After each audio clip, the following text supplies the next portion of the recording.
ಪ್ರೀತಿಗೆ ಈ ಅರ್ಥನೂ ಇದೆ ಅಂತ ನಂಗೆ ಗೊತ್ತೇ ಇರಲಿಲ್ಲ ಕಣೋ ಸೀನಾ. ಸಂಸಾರ ಅಂದರೆ ಬರೀ ಕಷ್ಟ ಅಂತಲೇ ಅಂದ್ಕೊಂಡಿದ್ದೆ ನಾನು. ಸಂಸಾರದಲ್ಲಿ ಸಂತೋಷನೂ ಇದೆ, ಅನ್ಯೋನ್ಯತೆಯೂ ಇದೆ ಅಂತ ನಂಗೆ ನಿನ್ನಿಂದನೇ ಗೊತ್ತಾಗಿದ್ದು. ಊರೆಲ್ಲ ಹಾರಾಡೋ ನನ್ನ ಗಂಡ ನಂತವ್ ಮಾತ್ರ ಮಗಿ ಆಡ್ದಂಗೆ ಆಡ್ತಾರೆ.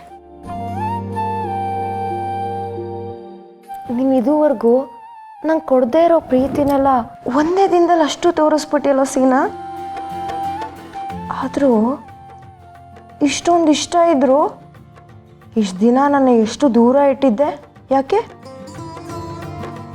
ಹೋಗಲಿ ಬಿಡು, ಇವಾಗ ನಮ್ಮ ಜೋಡಿ ಒಂದಾಯ್ತಲ್ವಾ, ನಂಗೆ ಅದೇ ಖುಷಿ ಆಯಿತು.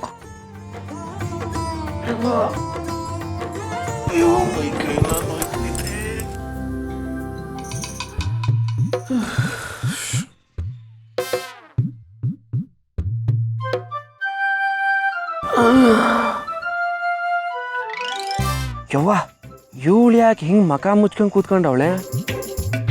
ಒಳ್ಳೇದೇ ಆಯಿತು, ಬೆಳಗ್ಗೆನೆ ಮಕ ನೋಡಿ ಖುಷಿ ಪಡೋಕ್ಕೆ. ಇವಳೇ ನನ್ನ ಪಿಂಕಿ ಬೇಬಿನ.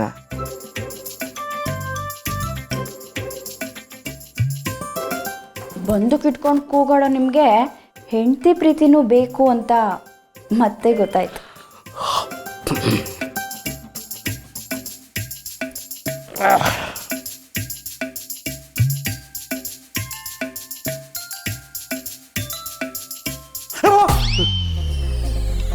ಯಾರಪ್ಪ ಇವಳು? ದೆವ್ವ ಇದ್ದಂಗಿದ್ದಳು. ಹಾ, ರಾತ್ರಿ ಎಲ್ಲ ದೇವತೆ ಅಂತಿದ್ರಿ, ಈಗ ದೆವ್ವ ಅಂತೀರಾ? ಪೋಲಿ. ಪೋಲಿನ ಏನು ಹೇಳ್ತಿದ್ಯಪ್ಪಿ? ನೀವು ಆಡಿದ ಆಟ ನೋಡಿ ಪೋಲಿ ಅಂದರೆ ತಪ್ಪಾ? ತಪ್ಪ ಅಂತಿದ್ಯಲ್ಲೇ, ಅಂಥದ್ದು ಏನೇ ಮಾಡಿದೆ ನಾನು?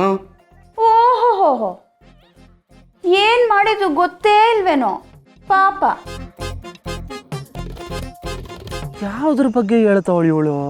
ಆದರೂ ನೀನು ಇಷ್ಟೊಂದು ಅರಿಥಮ್ಯಾಟಿಕ್ ಅಂತ ನಂಗೆ ಗೊತ್ತೇ ಇರಲಿಲ್ಲ ಕಣೋ ಸೀನಾ. ಏ ಅಪ್ಪಿ, ಮ್ಯಾಥ್ಸಲ್ಲಿ ಫೇಲು ಕಣೆ ನಾನು.